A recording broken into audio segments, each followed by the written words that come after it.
Did you inherit $1 million from your grandparent, or are you about to become wealthy from someone else's hard work? If you say yes to these questions, this show is not for you. You, the hardworking, committed, and ambitious professional who have a 9-to-5 corporate job or a 12-hour shift worker keeping the assembly line running. Perhaps you run your gig as a freelancer, or maybe you run a small business. You are in the right place.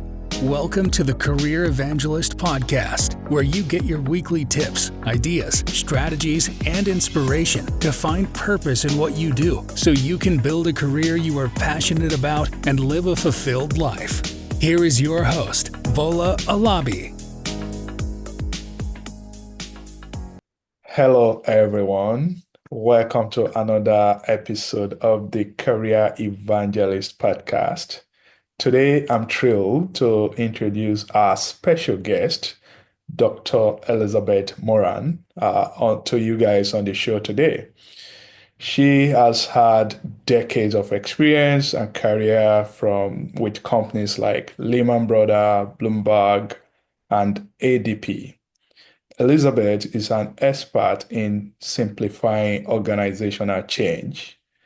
Our groundbreaking work is rooted in neuroscience and real-world leadership, and she has helped organizations transform the way leaders lead. She has a book, Forward, Leading Your Team Through Change, is a must read for anyone looking to master change management. Without further ado, I will bring in our guest, Dr. Moran. Hey, Dr. Moran, how are you? Well, I'm well, thank you so much for having me. I'm excited to have this conversation. Awesome, awesome, awesome. So let's get into it. Why do you think change management is important for people in their career? So I think really for a couple of reasons. One is change leadership or good change leadership is just good leadership. So I think many people are doing a lot of things already that are working. But change, leading through change requires a bit more focus from leaders around managing the emotional side of change. So I think from a change management perspective, I've seen organizations get better at the project aspects of change, the technical side of change. Where I see people or leaders, really humans, struggling is the emotional side and how do we work through that. And to answer your question, that's why it matters. We don't, as leaders, control anybody's decision to change. I like to say years of therapy, and I'm still realizing I can't make anybody do anything. Um, but we can influence how quickly somebody gets on board with the change. And usually, what prevents leaders from doing those things is their own discomfort around, am I going to say the right thing? Am I going to do the right thing? What if I still don't have a lot of information or I'm not 100% on board with the change? So I think it matters so that the organizations who make these decisions can get the results that they're looking for sooner rather than later. Okay. So I think there are two aspects. The one aspect is you talked about the change. Then there are people that will easily embrace change, but on the opposite spectrum are people that always resist change. So, in your opinion, why do people resist change, and how can what is one action that you can recommend for people to know how, in terms of knowing how to embrace and adopt change in their lives? So those are, I think, both two really good questions. So I'm going to ask you a question. Right. When do you think change is a good idea? Well, I'll say change is always, like they say, a constant thing, right? So when is change a good idea? When change is going to make me better, it's a good idea. When change is going to improve the way we do things, it's a great idea. When change will create a good outcome for everyone involved, I'll say it's a good thing. Yes. And so you've just said it beautifully. The challenge is change is a good idea when it's our idea. Okay, I Okay. like, that's true. So what you're saying is the reasons why most organizations make changes. They usually make a change for a reason that makes sense to those who are deciding on what the change is.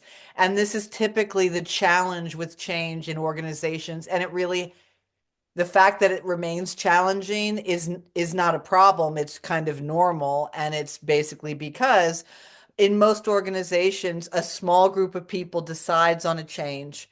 They've had time to look at what the different options are. They've had time to consider the problem. So they have had time to weigh what is the right thing. They might understand from their perspective more about the why. So unfortunately, most team leaders and their teams are asked to implement a change that they didn't decide on.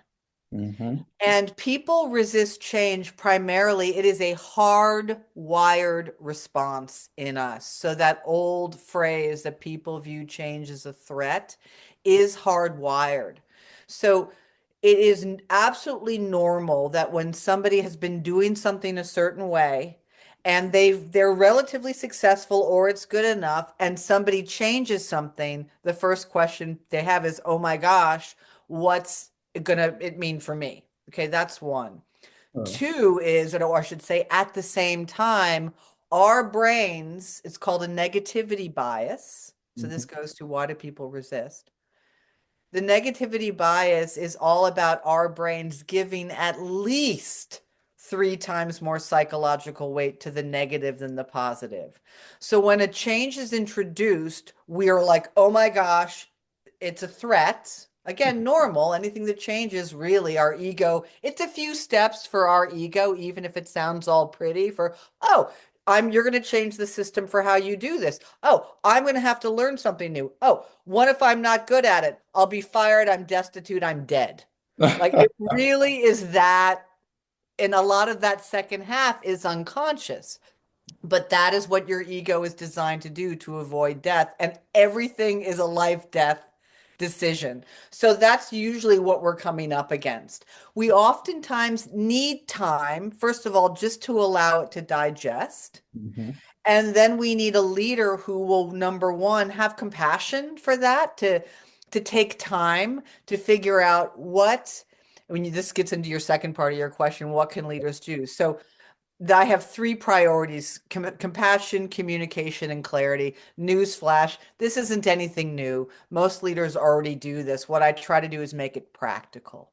So Mhm. compassion is absolutely about empathy, but it's about me taking a minute to say, huh, if Bola's my leader, I hope he would have it take a minute before he talks to me and say, hey, if I was in Elizabeth's shoes, how might she be feeling about this change? It's a 5 minute thing. So I can just be a little bit more prepared for whatever her reaction is. Mhm. That's one. Two is communication. I don't just do a one-way tell.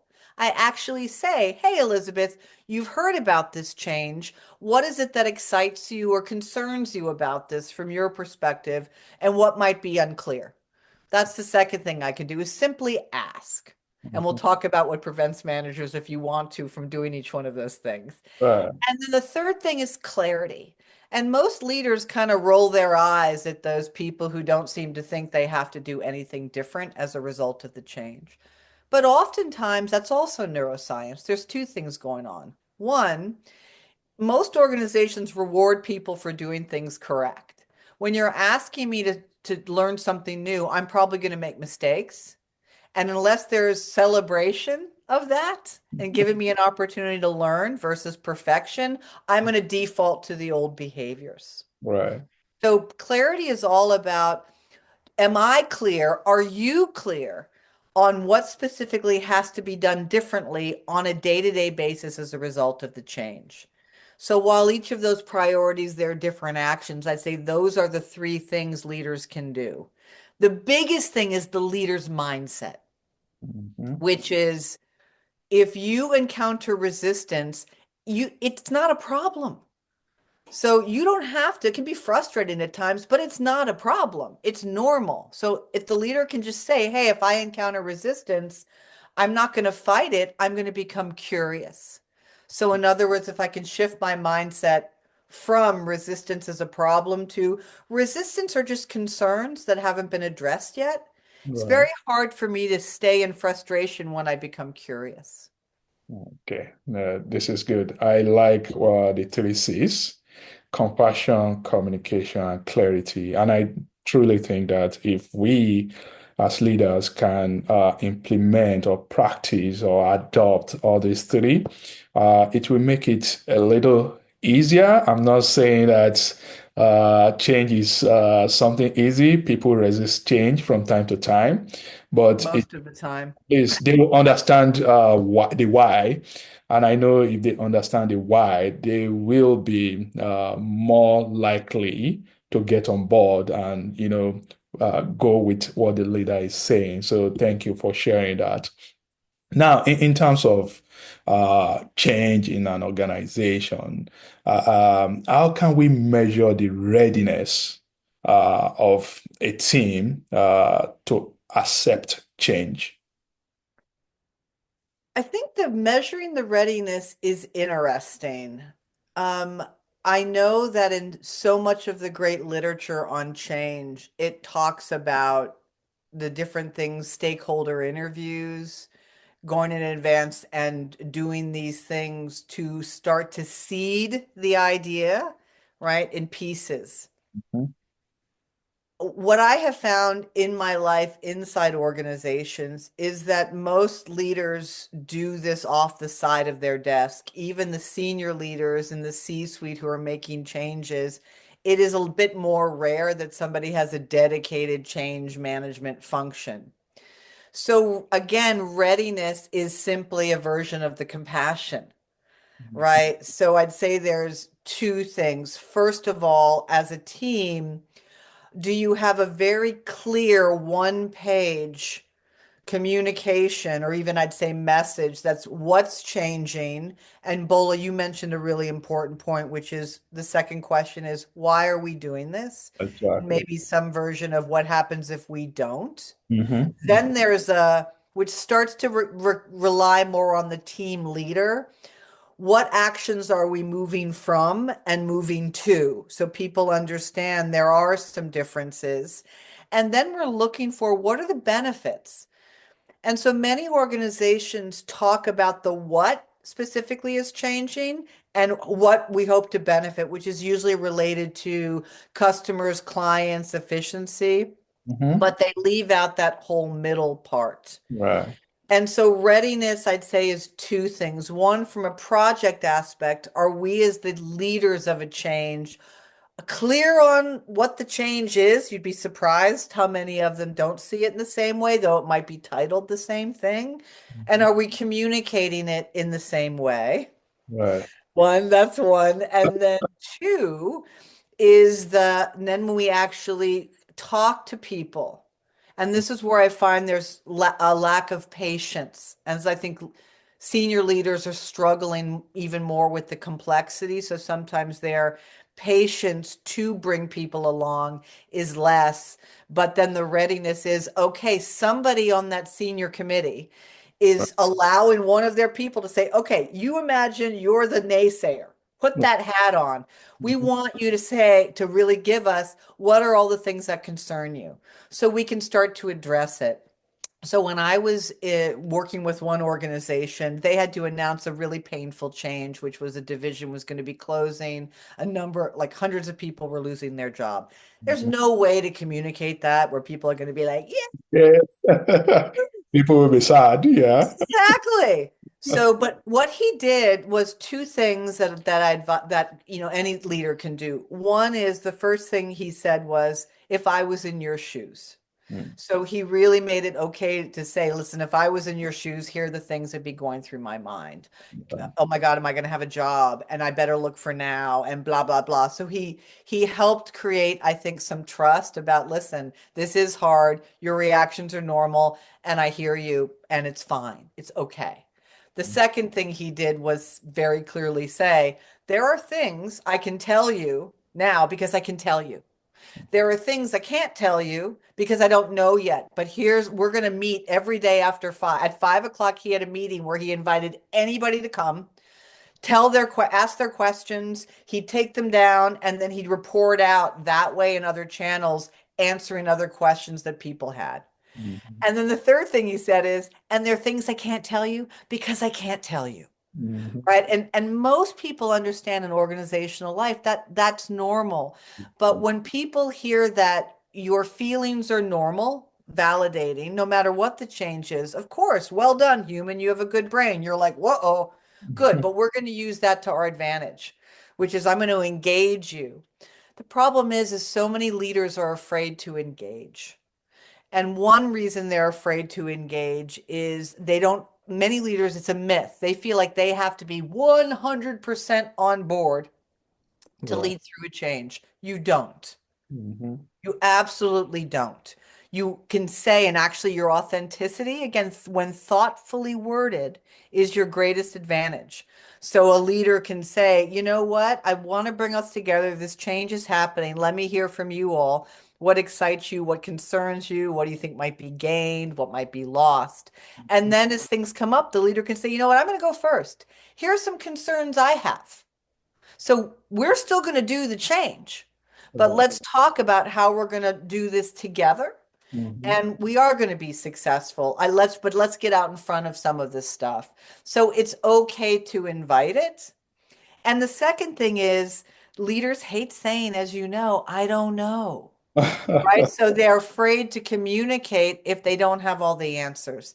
That's And right. a mini brain hack I have for leaders is if you go in and thinking a successful meeting is having all the answers, of course you're not going to want to have that conversation. But Mhm. how about you go in and the goal of that meeting is to walk out with at least 20 unanswered questions, right? That's success. So you can say to folks, here's the goal, let's have it. Okay, great. What's another question? And at the end of the meeting, you've got 20. Woohoo! It's a success. And Right. then you let people know what you're going to do with that information. But so much of this just is like if you can just alter and shift your perspective a bit, it will make it easier on everybody. So, in the story you just shared with me about the leader meeting the people that were going to go through a layoff, I Mhm. think all the three elements of compassion, communication, and clarity were all in combining whatever he did with his team. And that's a 100%. classic example of how to lead and manage change. So thank you for sharing that. Now, we are going to go and talk now about your book, Forward. Leading your team through change. The first thing, I want to know the why. Why did you write that book, Dr. Moran? So I think exactly what you were saying is so many leaders have the intention of doing this well, but they lack the resources. So I would say briefly, my contribution is Cotter and so many others have written great material, which I have learned inside organizations.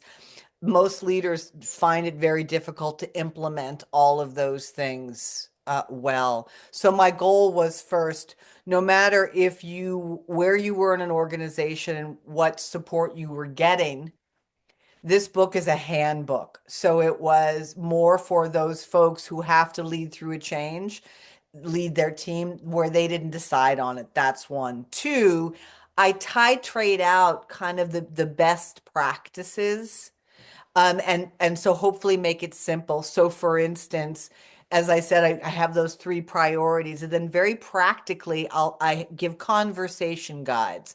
So I say, here are the four toughest questions you'll probably get, and here's how to answer them. So I actually give people the words to use because most people struggle that you can edit. And so I think that's another thing that is makes it unique is that people can actually lift and shift and use it right away.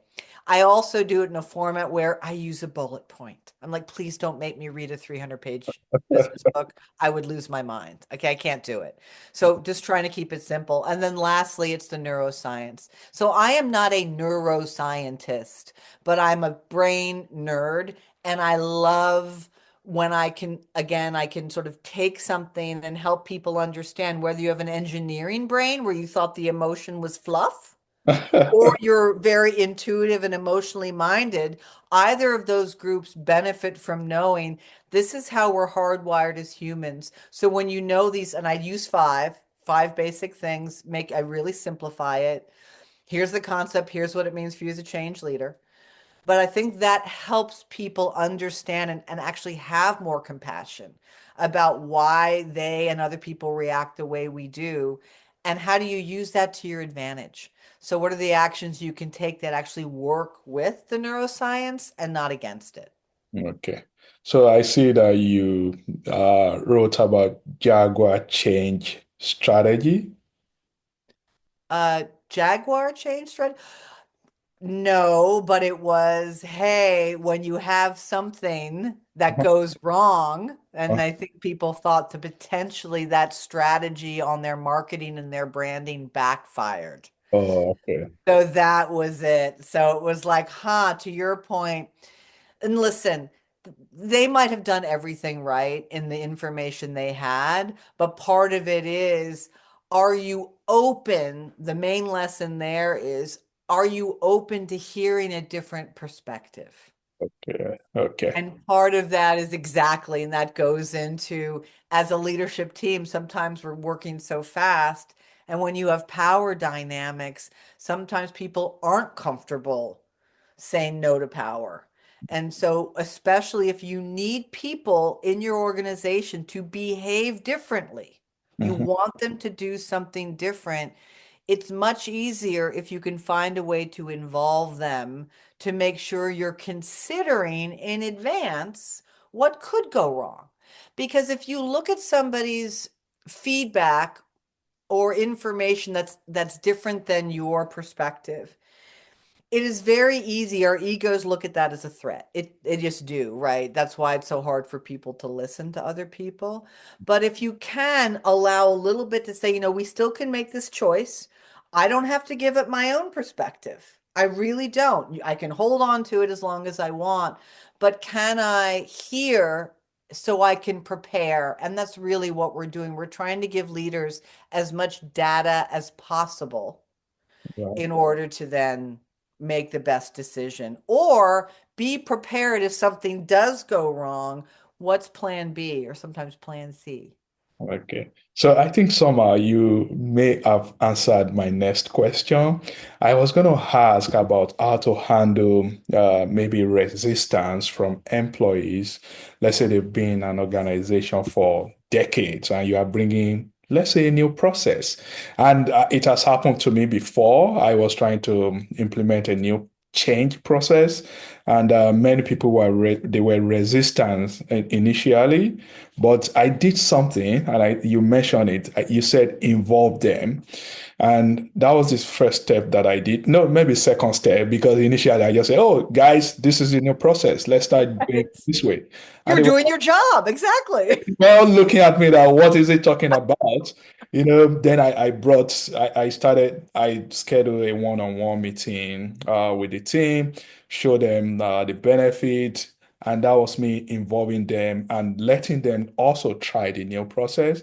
And once they saw the benefit, they were on board. So Well done, you. Well done. now the question back to you. So how do you undo employees' resistance to change? Yes. I mean, I think there's two things I talk about.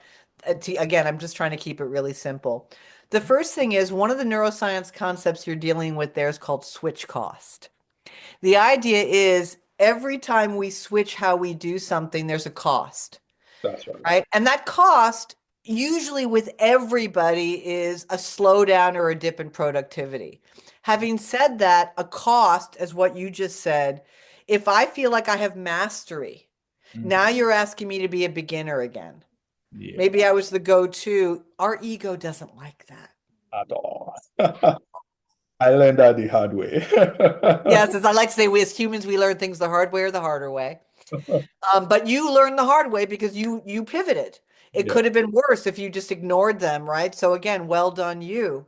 So switch cost, and this is the paradox of this idea of learning something new. When there's a switch cost, we have discomfort. But when we have discomfort, it usually means there's behavior change. Mhm. So think about any habit or even something that you think initially, like, oh, I'd love to learn to play guitar. And then you have fantasies, you'll be on a stage when you're younger, right? Playing and whatever. Then you actually start to try to learn. And it's really hard and you give it up. So the first thing with switch cost is understanding that staying in the inspiration phase or the I'll think about doing it. Oh, yeah, yeah, yeah, I'll do it is different than doing it because there's no switch cost. Right.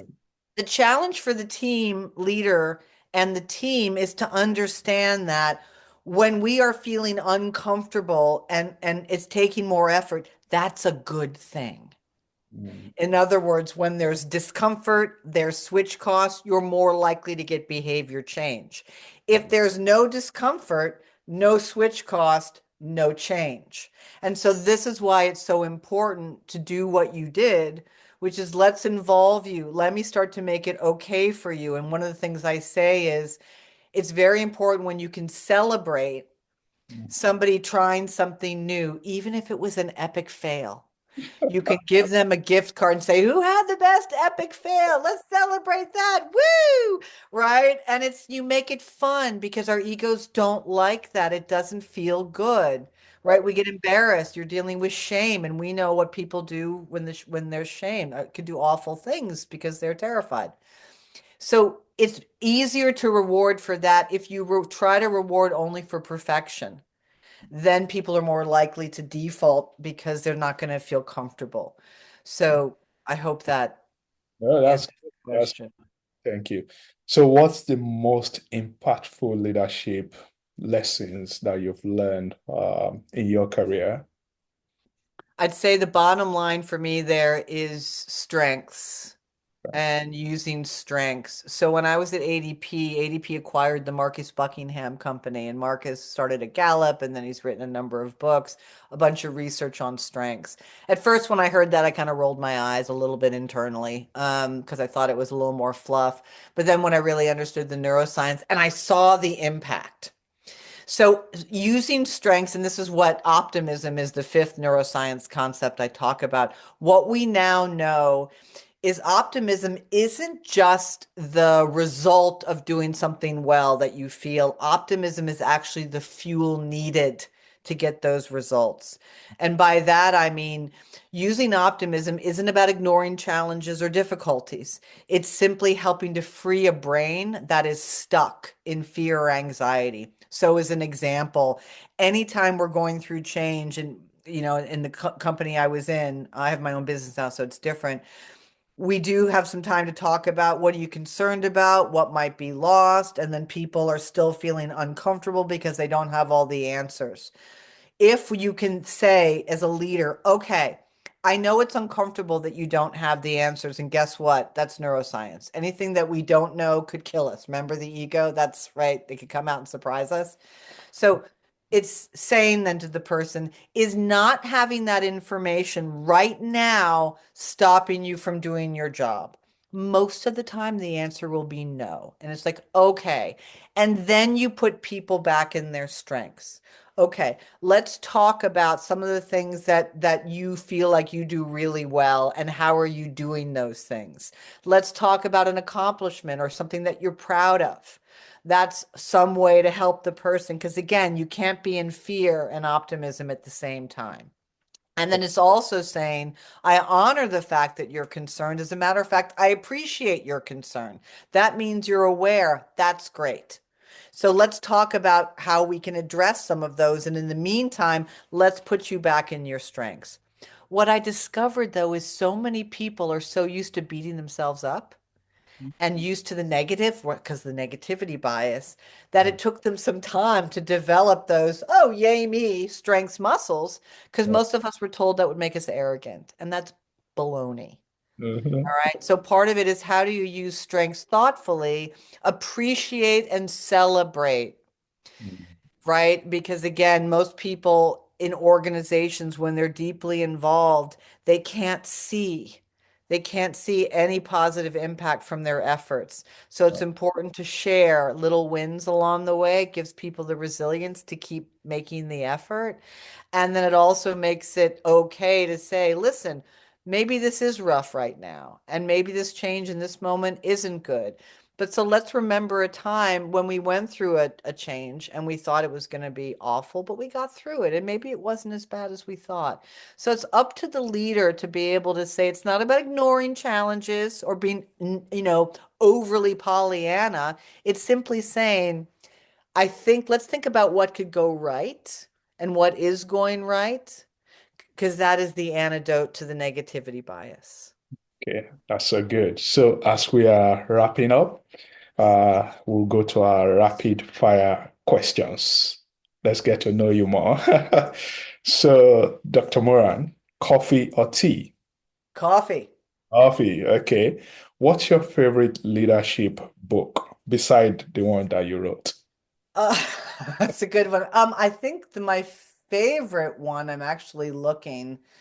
Oh my gosh, there's so many. I think it's the Difficult Conversations. That was a great one. One word to describe your leadership style. Strengths, using strengths. Strengths. I like you. You've been saying strengths, so we need to go find our strengths. I like that. The best piece of career advice you've ever received. I see the woman. She said, Elizabeth, remember, you have an idea, and it could be a great idea, but until your name is on the awning, Mhm. it may not be an idea whose time has come. So ultimately, she was saying, let's figure out what battles you want to fight and how do you, right? So how do you have patience? Mm, And that was really important advice for me. pick your battle. So, what's one thing leaders should stop doing immediately? Oh, immediately stop. Okay, this is probably a controversial one. Stop using the adage, we have to do more with less. Do more That's productive. insanity. Okay, okay. No, it's you said it. It's gonna be controversial. Uh, so, what's your favorite way to unwind after a long day of work I think being in nature.